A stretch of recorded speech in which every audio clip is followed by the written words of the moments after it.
You're listening to the OCD Stories podcast, hosted by me, Stuart Ralph. The OCD Stories is a podcast dedicated to raising awareness and understanding around obsessive-compulsive symptoms. I do this through interviewing inspired therapists, psychologists, and people who have experienced OCD. Welcome to the OCD Stories.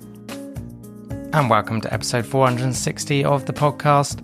And in this one, I chat with Lou. Lou has kindly agreed to share her OCD story with us.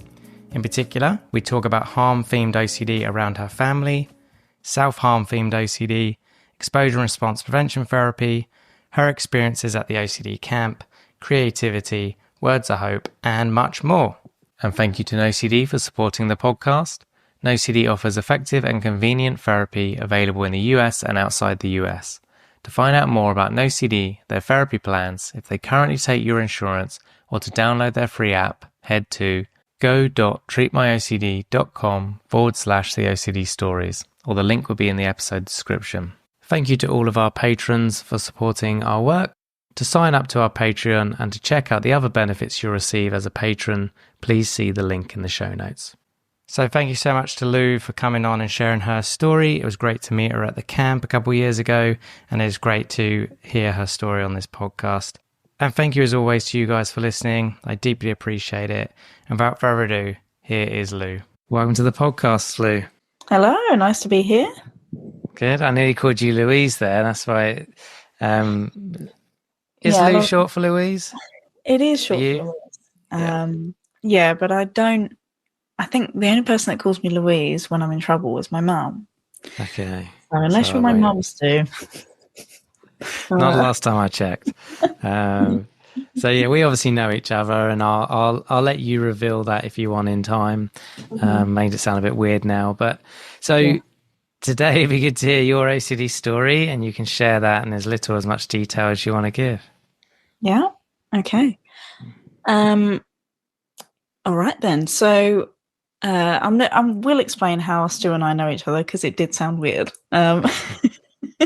So I met Stu last year at the OCD camp that he runs annually, and I went to the 2023 camp. So I met both him and Johnny Say during that time, and because we were there for around 3 days, 2 nights, I believe. Was it 3 nights? 2 nights. 2 nights. Yeah. So I met them both on this lovely camping retreat. Although it lovely in a very broad sense.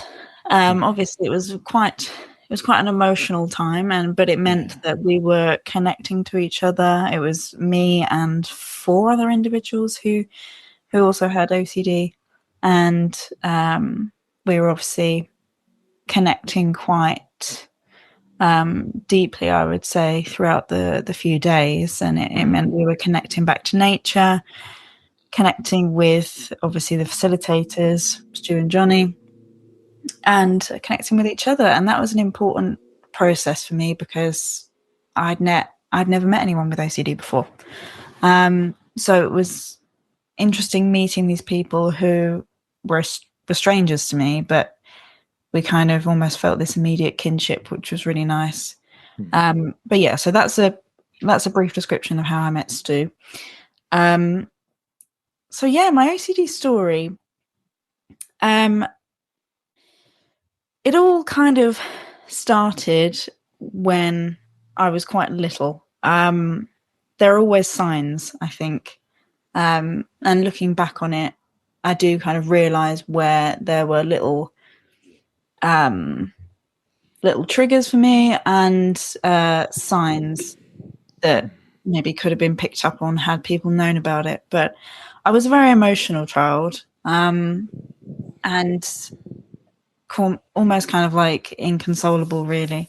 Like I was always very good natured and happy, but when I was upset, if like I felt anxious about something, it would stick with me, and I was just labeled as very sensitive, and that was kind of it.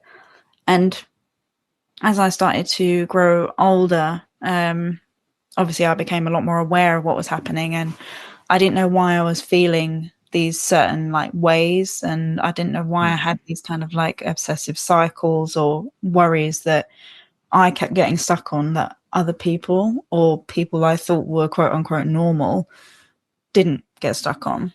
So it always felt like I was lagging behind, or that I didn't quite fit in. I wasn't quite with the program.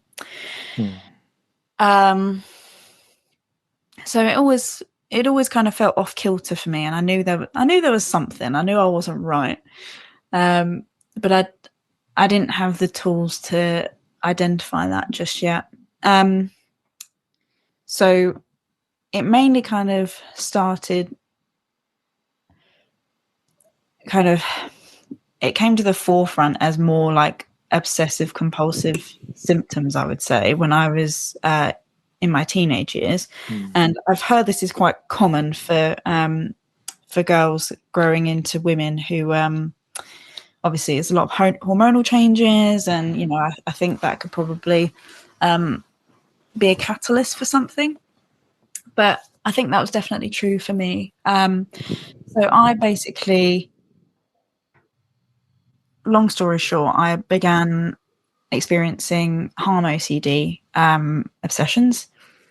And yeah, Stu knows all about this. But yeah, so I had this obsession that it was this one crux that still kind of is with me to this day. And it was the idea of me worrying that I would hurt my family, and that I would do that in my sleep, or if I was unconscious in some kind of way, that where my logic, my brain and everything would be somehow be switched off, and I would complete these kind of acts, hurting my family. So that kind of haunted a lot of my teenage years, and still does now. It's obviously a lot smaller now, like that kind of that OCD's grasp, really. But that was a big old crux of it. So it would mean that every night my anxieties were fueled with these obsessions of worrying I was going to hurt my family in some way. And to obviously alleviate that, my compulsions would be to either physically make sure like all sharp objects and stuff were in safe places, and they weren't touching or whatever, and they had to be in like a very specific way for me to be content to go to bed. But it was the combination of physical stuff like that, like logistically knowing where all the weapons and where all the harmful objects were, basically. And then the other half was mental compulsions, which involved me having to act out in my head the thing I was most afraid of. So I would kind of like in painstaking detail imagine myself going downstairs, grabbing a knife or some kind of weapon. It usually was a knife, and then hurting my parents. And it would be in quite like painstaking detail, which meant obviously it was very upsetting to experience. And because obviously the nature of OCD, like you're anxious while you're like going through these compulsions, so you don't feel like you're maybe like completing them to their best, or there's always something like snagging you behind, like keeping you in the loop. So it would be like for hours on end, hours and hours of like not being able to sleep, having these like very like violent, vicious images, and having to force myself to kind of complete, quote unquote, the thought. And it was only then that my brain would rewind it like an old VHS tape, So in my head, that would have made mum and dad and my sister safe. But obviously, the more you do it and the more you engage with the thoughts, the harder it was to complete the cycle. And you can't complete it, you just keep getting dragged in. So it just kept getting worse and worse and more violent. And like my brain kept thinking of more creative ways to draw me in and to engage. So it was rough. And I didn't get a whole lot of sleep, and for about maybe like 10 years. So I do kind of worry like the effect that has had on my brain as it was like developing, and maybe like mourning the version of me that would have been maybe fine if I hadn't experienced those things. But obviously that's something I've got to come to terms with. And then beyond that,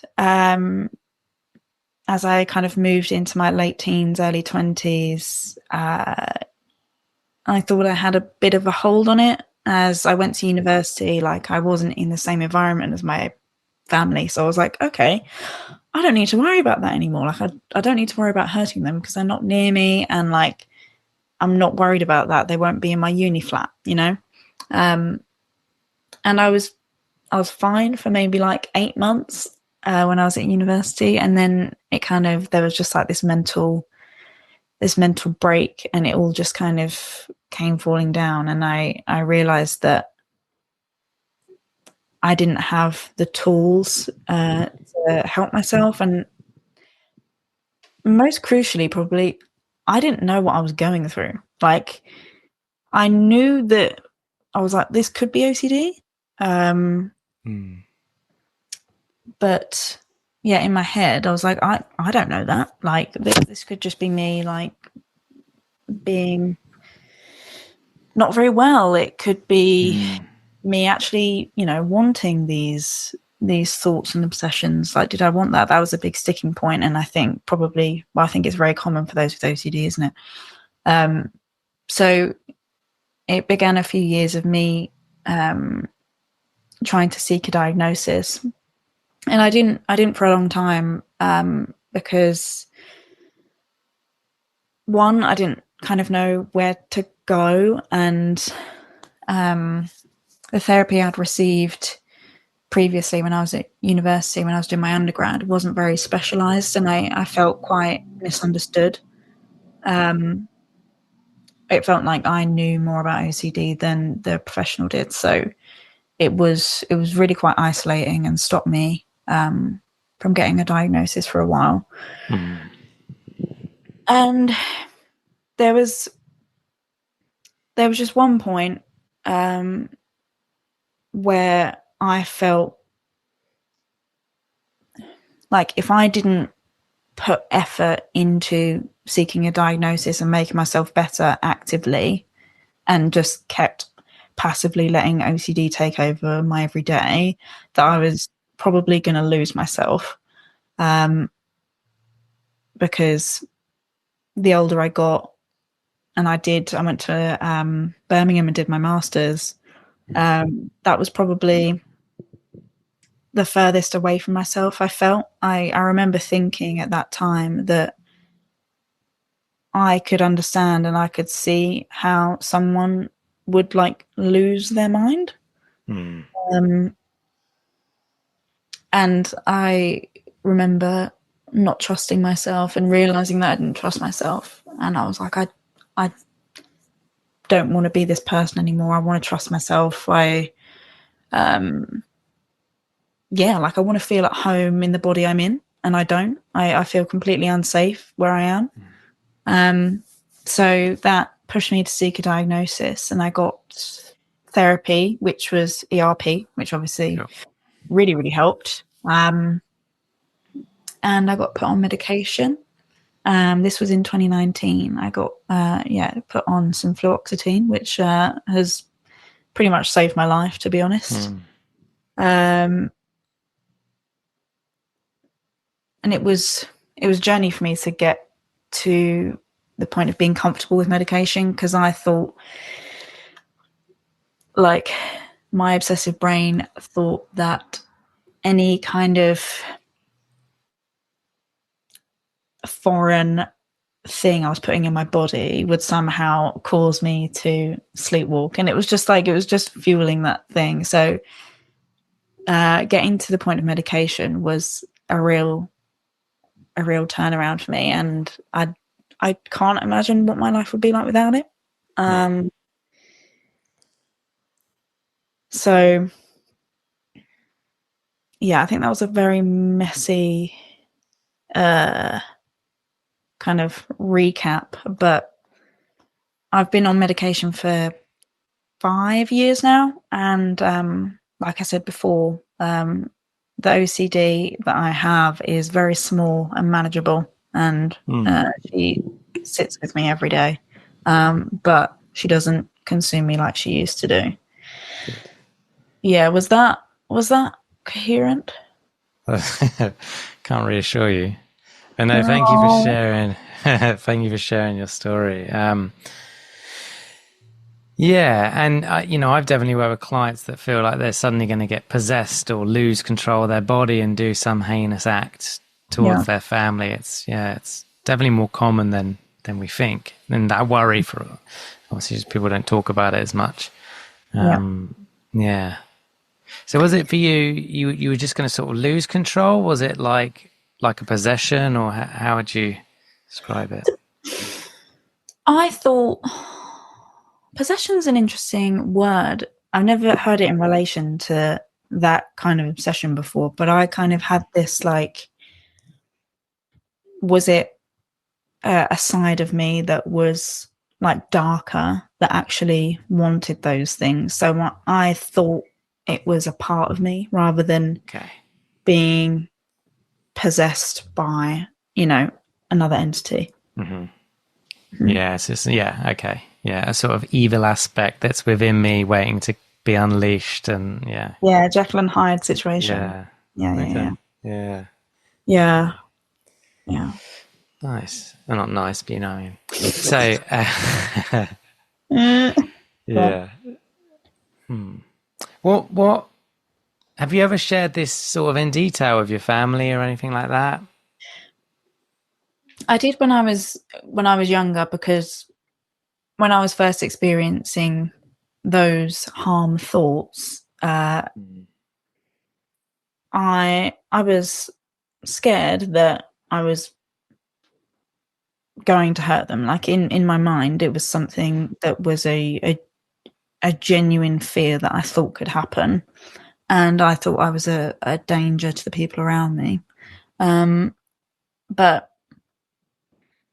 because I was struggling so much and I did feel so isolated, my family were the only ones I could talk to about it, which is obviously really hard, because, to hear your child say that, I imagine must have been really quite scary. And I remember assuring my mum and dad, I think it was specifically my dad, where I said, I'm not going to hurt you. Like, there was a part of me that was like, I'm not going to hurt you, I promise, but I'm having these thoughts, and they're worrying me, and I don't know what they mean, and, like, I'm scared. So it was almost as if, like, the good part of me was telling them that they didn't have anything to worry about, but then the other part where I really wasn't sure, like, it was almost like, there were two halves, and I couldn't trust myself. So I think naturally it was quite upsetting for my parents and my sister to hear those things, but I think it was more them worrying about me and why I was having those thoughts. And obviously I was clearly very upset and distressed, and it was obviously a daily occurrence of me being, disturbed at night and not being able to sleep, and, like, it was I couldn't hide it. So they could see how much it was taking its toll. So it did I think maybe like put a little wedge between us for a while because yeah, it's not something you want to see your child go through. No, of course not. And how is that now? Obviously, you've done some therapy, been on medication, that's helped. Is it back to normal with your family? How would you describe it? Yeah, it's really good. It's probably the best it's ever been, because I now have that level of stability to one, not engage with my kind of compulsions and any obsessional, that's not a word, obsessive thinking. So I have the ability to kind of like self-soothe and notice when I'm in a bit of a cycle and help myself through it rather than seeking reassurance from elsewhere. So I don't burden my family with it anymore. And I know burden's an interesting word, but it's important for me that, because I think I put them through like quite a lot of distress when I was younger. So it's important for me that I try to mitigate that as much as possible now when I have control over it. Sometimes I'll need a little bit of reassurance, like when I'm on my weaker days, but only very slightly, and it's like very small. And I really try not to do it. Yeah. But that compared to what I used to, experience on a day-to-day basis, it's like night and day. Okay. Do they know not to reassure? No. Have you ever told them? Maybe, you know what? Being honest, I don't think I have. Because it's a weird one. Because obviously a person that cares about you will see you in distress and want to take that away from you, won't they? And the stuff I ask for reassurance about now is extremely minor. But I think it's probably in my best interest to get them to not engage with reassuring me. But yeah, I've been kind of sneaky because sometimes I do need it.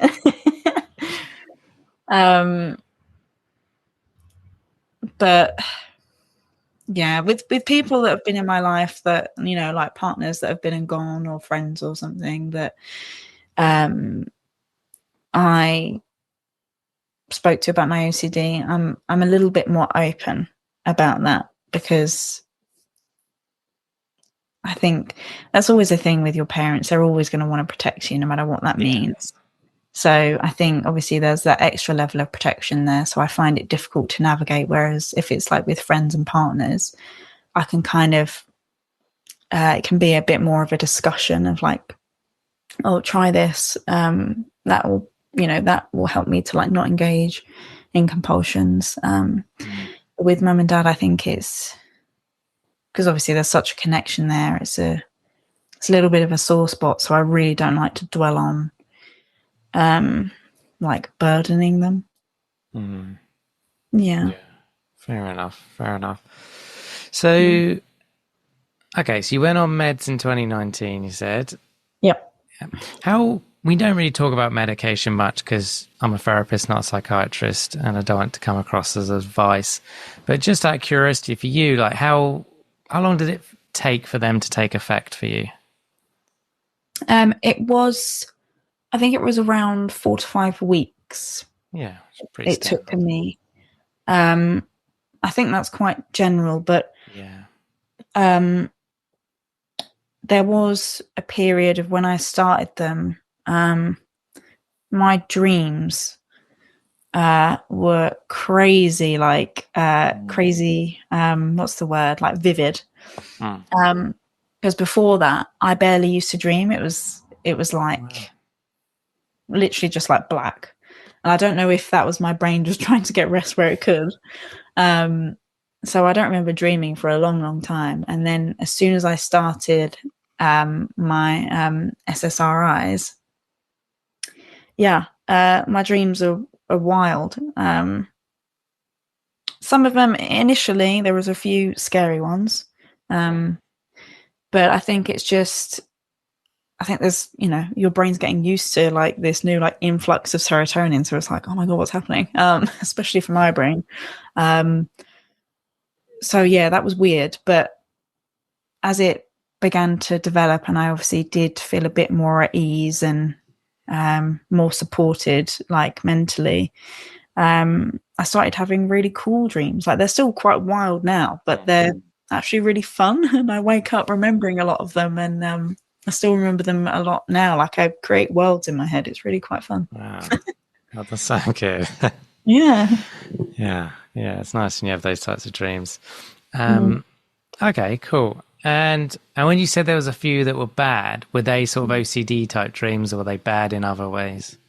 No, they did focus on my obsessions. There was only a few right in the start. I remember Andrew Scott, which is the actor from like Sherlock, wielding a knife and like running after me and stabbing me. So that was fun. Yeah. So I woke up like in a little bit of a hot sweat with that one. Yeah, which was a bit of a weird one. But yeah, there's some like that kind of made me uneasy initially, and then I just kind of I settled down. I think maybe it was just my brain settling into its new levels. Yeah. Mm. Yeah. True. That's interesting. And with therapies, you said you did ERP. Was this before you came on camp? Yes. Okay, cool. Yes. So yeah. So the ERP was just before I started taking my meds. So that was in the summer of 2019. So I was doing quite a few ERP sessions, and then I began taking obviously my SSRIs as a part of my kind of therapy. I don't know if that's the right word, but using them in conjunction with each other. So yeah, doing ERP was massively helpful for me. And yeah, so that would have been a few years before I came on to camp. Okay.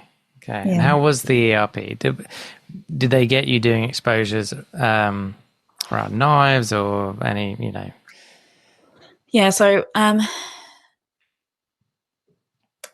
as I got older, the knife kind of obsessions and harm obsessions were still there, but they kind of morph a little bit, don't they? So obsessions can take on any form, and when I didn't engage with the knives ones as much, I started focusing on something else, because obviously I wasn't living with my family anymore. I've moved out, gone to uni, got my own place.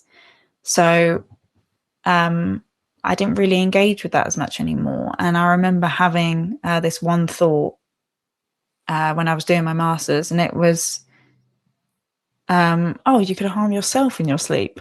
And yeah, which was interesting. So whereas before I'd kind of had that almost like escape.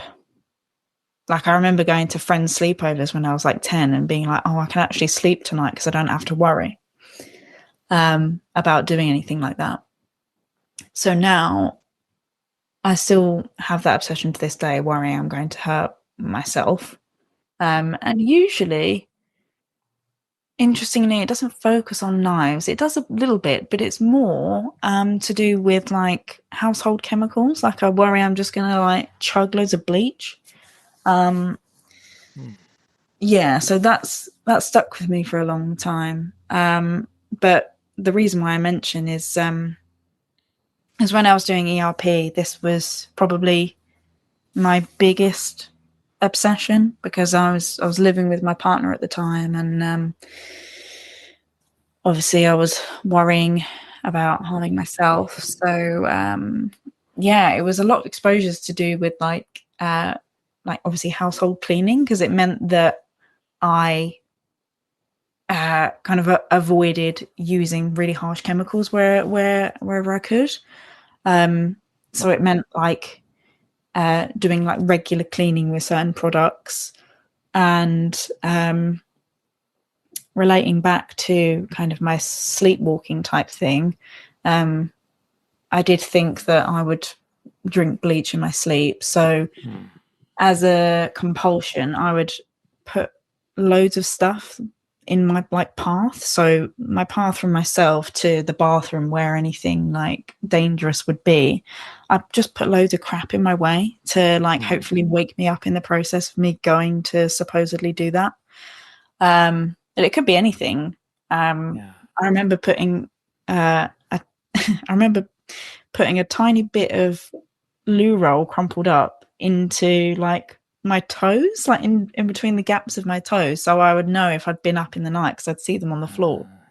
Like, kind of sounds really stupid, but they were kind of like little safeties for if I didn't remember being awake or whatever, then I would know that I was up. But obviously the ERP involved me slowly taking away these safety measures that I was doing, and because there were so many of them, it was like chipping away at them slowly and just getting used to that lack of safety barriers there. So it was very gradual, but obviously it meant that I could deal with that like heightened anxiety and show myself that nothing was going to happen, and then for it to settle down. But because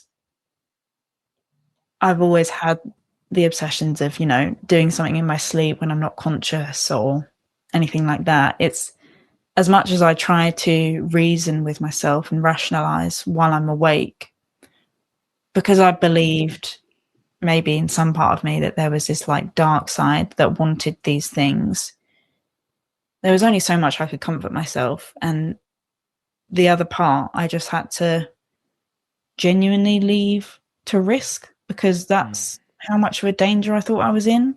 Like, you had to leave that as an option. You had to leave hurting yourself as an option. You had to leave hurting your family as an option in your head to be able to heal. Yeah. Because you cannot get certainty for something that you cannot control and are not conscious of. Yeah. Yeah. Yeah, that makes sense. Yeah, wow. And then, the little bits of tissue between the toes and all of that, it just shows you the lengths we go to. Yeah. Which, again, like, there's no point using logic on OCD, but you think about it, if you did have this evil part of you inside of you, well, surely the evil part would put the tissue back before you lay down again to go back to sleep. So when you wake up, the good part thinks you didn't move, but really the evil part's trick. You know what I mean? So anyway, not trying to trigger you. But oh, God, Stu, stop me off. No, it's right. Good. No, that's true, to be fair. That's not something I'd ever thought of before. But I suppose that's another good way to expose yourself, because you can never guarantee. You can never be 100% certain. 100%. Yeah. Okay, cool. And then you came on the camp, and it was obviously great to meet you and spend time with you and get to know you. And obviously, as you mentioned already, there was 5 campers, and usually we aim for about 8. But we had quite a few sort of late cancellations that year and couldn't fill the slots. And so it was 5 in the end. And I was really worried how that was going to work, and were you guys, was it a big enough group that you'd get enough out of it? So, and obviously you can tell me now, but I was generally happy how you guys got on and interacted as a group. And obviously there's 3 other in terms of like therapists and support staff. So it was Sophie that year, wasn't it? Yeah, Sophie was there, yeah. Yeah, Sophie's been on this podcast too. So, I guess, and you've already talked a bit about the camp, but what in particular about the camp was useful for you, maybe? Or you liked the most? It It kind of felt like being seen for the first time, or being perceived correctly for the first time in my life, I think. It was a very special weekend for the five of us, and I have no problems speaking for everyone else, because you could see it. You could see how special it was to each and every one of us. And like you say, you were a bit nervous at how it was going to be, with obviously five of us and then the three facilitators, you, Johnny, and Sophie. But I think it worked very well, given the time we had to focus on each other. It was very, as much as we did stuff and activities as a group, we were all given our time to, sit around the campfire and talk through how OCD has affected us in our lives and what it's done to us. And because we had that maybe extra time, we had a bit of like a buffer, because there were a few less people. It meant that we could really listen to each other and not rush and dedicate that time. It was very special. It almost kind of felt like, when we were around that fire, it felt like we were set outside of time for a little bit. Because we were there for like hours, but it felt like such an important, validating experience for all five of us. And so that connection it's not something you can replicate. Even, I don't know, like I feel a kinship with those individuals, and I only saw them for 2 days, a year and a half ago. But I know that if I see any one of them, I can trust them like with my life, because you can, there's that kinship of knowing you have suffered in a way I have suffered. It might not be in the same way with the same compulsions and obsessions, but you have experienced not feeling at home in yourself and feeling specifically unsafe to do with like mental health, and it's a part of you, and you can identify that in another person. So I think it was that like camaraderie and knowing that there are other people out there like you, and no matter how misunderstood you felt up until that point, there will always be like room for you, room for your story, and room for the struggles you've had, and like you'll always be welcome. Like it was a very welcoming atmosphere. I still think about it very fondly, as you can tell. Yeah, no, that's really nice. It's great to hear that. And do you still like WhatsApp them or anything like that? Very well, I'd say occasionally. I mainly speak to one individual. I won't obviously name them, but I mainly speak to one individual and just checking in on them to see kind of how they're doing with their like employment stuff, and just kind of checking in and making sure they're okay. Obviously you naturally form stronger bonds with certain people, but there's that again, that shared understanding that you've all kind of got each other. But yeah, they were wonderful people, and we still WhatsApp in our little shared WhatsApp group, and Sophie's still in there, which is really nice. Cool. Yeah. But yeah, it felt like a nice little community there. Yeah, that's nice to hear. Well, thank you for sharing that. You can tell me off air if there's anything you didn't like. Write me an email. I'll get my list out. Yeah. Okay. So other than medication and therapy, at the camp. What else has helped you, do you think, either with OCD or just like mental well-being generally? What helps you in those times?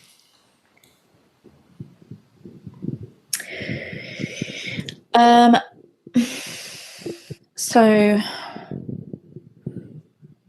I think it speaks to kind of like who I am as a person, but I am very creative usually.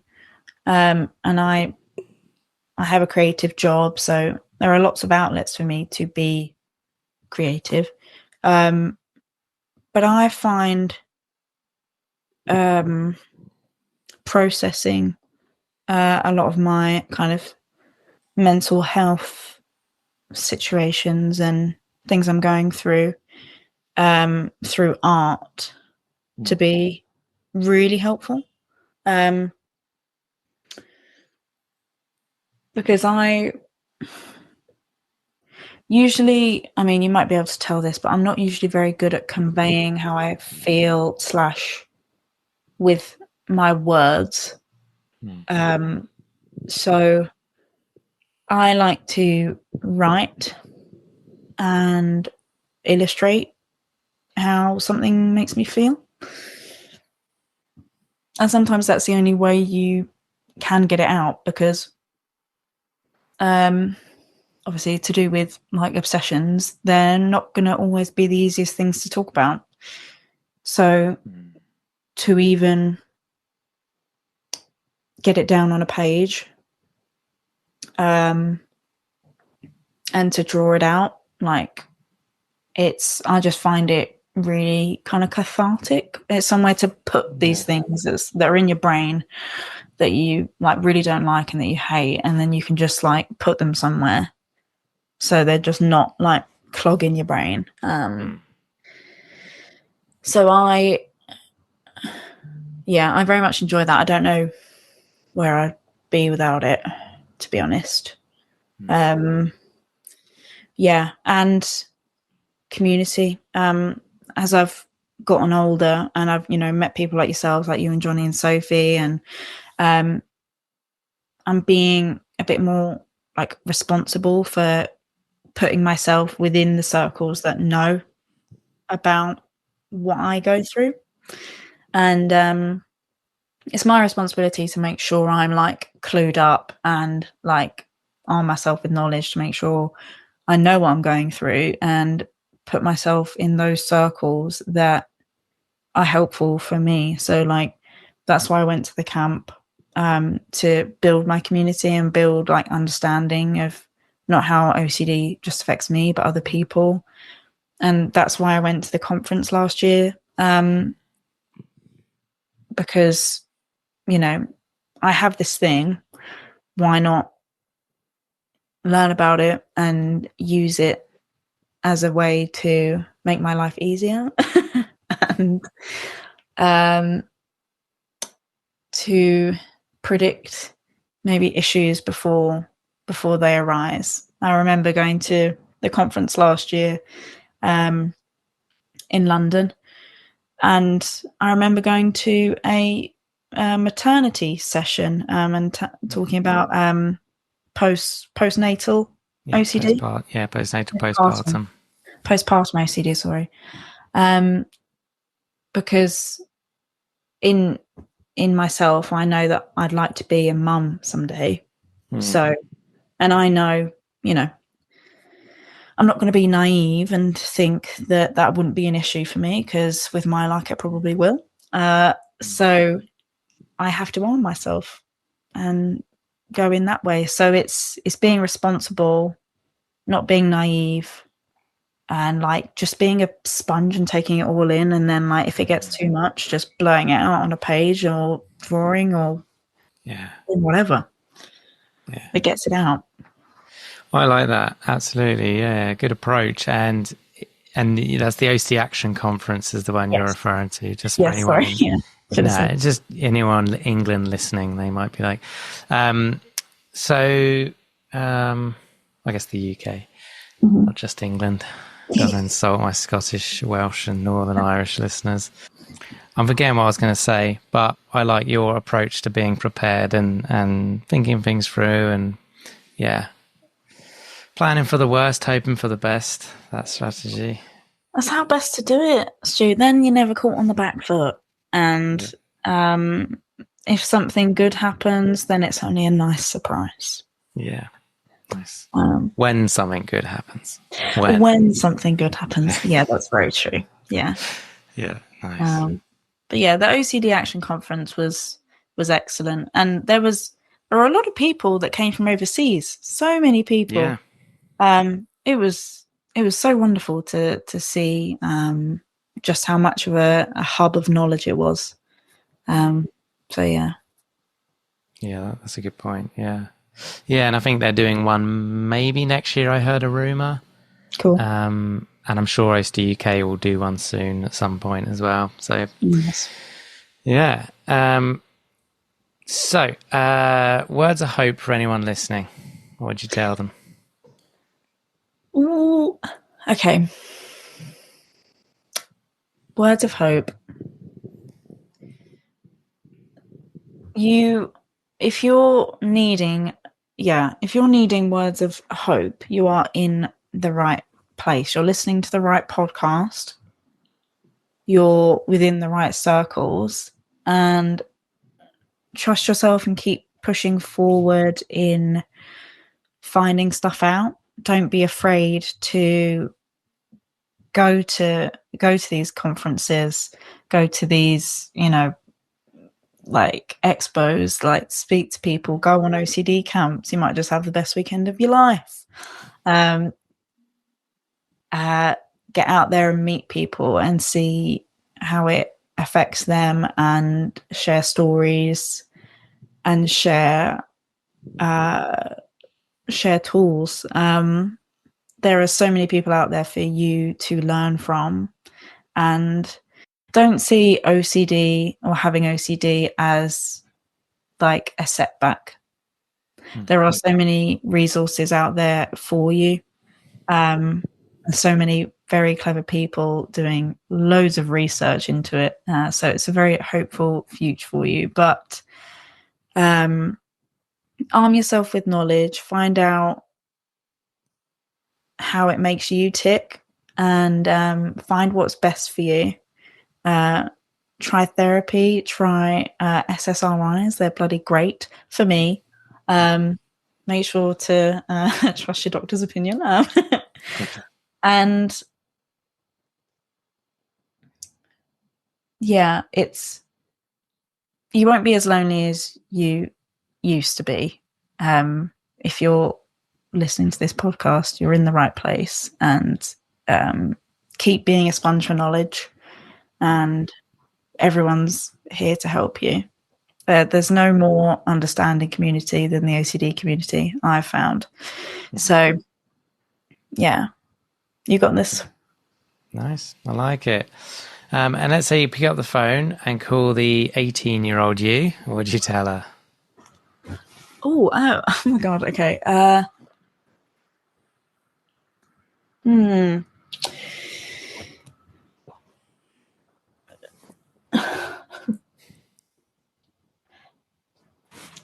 I would say that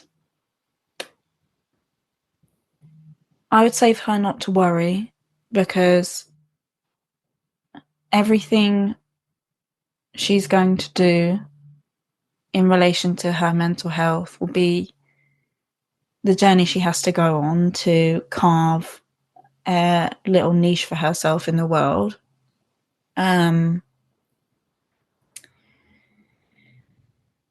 I'll tell her that when she grows up, she'll be safe, and that I'll look after her. And not to worry about maybe waiting so long for a diagnosis or trying out medication. That it was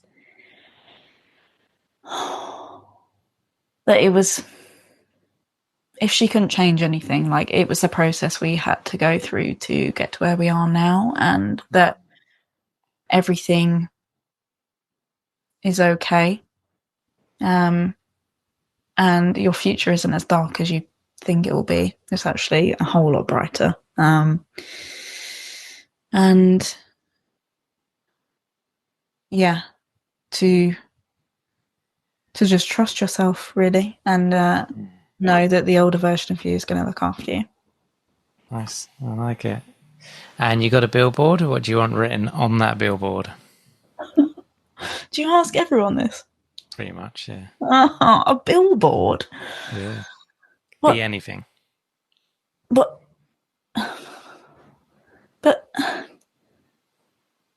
this is confusing, Stu, because my creative brain is telling me I'm advertising something if I need a billboard.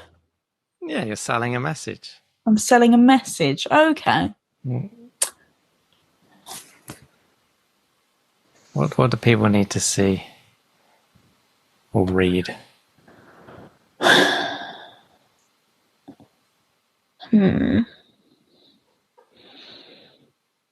Maybe like...